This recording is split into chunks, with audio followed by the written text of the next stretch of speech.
వేల మందిలో ఒక్కరు పుడతారయ్య మీలాంటోళ్ళు. జాతికే ప్రాణాలను అంకితం చేసేటోళ్ళు. ఆదివాసీ ముద్దుబిడ్డ కొమరంభీం వారసుడు, మావోయిస్టు పార్టీ ఆర్మీకి కీలక నేత మాడాని హిట్మా మారేడుమిల్లి అడవుల్లో ఎన్కౌంటర్ లో మరణించాడు. తనతో పాటు ఆయన భార్య రాజే కూడా ప్రాణాలు కోల్పోయారు. ప్రాణాలను తృణప్రాయం చేస్తిరి, గడ్డి పోసాల ప్రాణాలు వదిలేసిపోతిరి. హే తల్లి పేగు జారి పడ్డారో.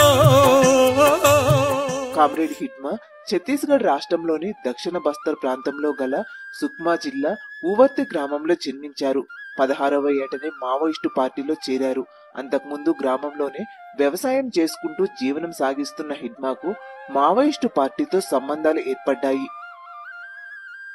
తనతో పాటు గ్రామంలో ఉండే సుమారు 40 నుంచి 50 మంది మావోయిస్టు పార్టీలో చేరారు. 7వ తరగతి వరకు చదువుకున్న హిట్మా పార్టీలో ఉంటూనే ఒక లెక్చరర్ సహాయంతో ఇంగ్లీష్ నేర్చుకున్నారు. అంతేకాకుండా తన మాతృభాష కాకపోయినా హిందీ భాషను సైతం నేర్చుకున్నారు. 2000 సంవత్సరంలో ఆయుధాల తయారీ విభాగానికి కేటాయింపబడ్డాడు. పేలుడు పదార్థాలైన గ్రానైట్ లాంచర్లను స్థానికంగా తయారు చేయించేవాడు. కొత్త విషయాలు నేర్చుకోవడంలో బాగా కుతూహలంగా ఉండేవాడు. దీంతో సాధారణ సభ్యుడిగా ఉన్న హిట్మా ప్రభుత్వం ఏర్పాటు చేసిన సాల్వాజూడం మూలంగా యాక్టివ్ అయ్యారు. పోలీసులపై జరిగిన అనేక దాడుల్లో హిట్మాదే ప్రధాన పాత్ర అని చెప్పొచ్చు. అనేక దాడుల్లో పాల్గొన్న హిట్మా ఒక్క తూటా కూడా పేల్చలేదని, ఒక్క తూటా గాయం తగలకుండా చాలా జాగ్రత్త పడ్డారని మావోయిస్టు మాజీలు చెప్తున్నారు. హిట్మా బస్తర్ ప్రాంతంలో స్థానికుడు కావటం, ఆదివాసీ తెగకు చెందడంతో స్థానిక ఆదివాసీల అండ కూడా ఎక్కువగా ఉండేది. అందుకే పోలీసులకు హిట్మా దొరకడం చాలా కష్టమైంది.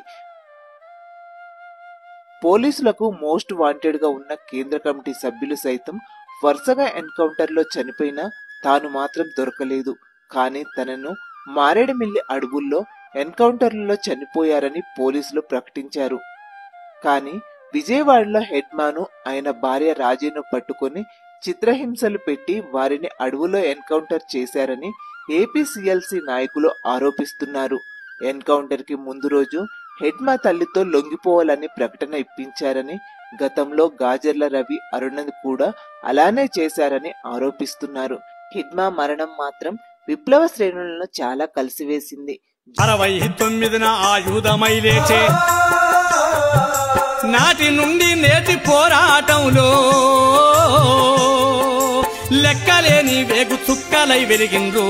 వేల మందిలో ఒక్కరు పుడతారయ్య మీలాంటోళ్ళు. వేల మందిలో ఒక్కరు పుడతారయ్య మీలాంటోళ్ళు.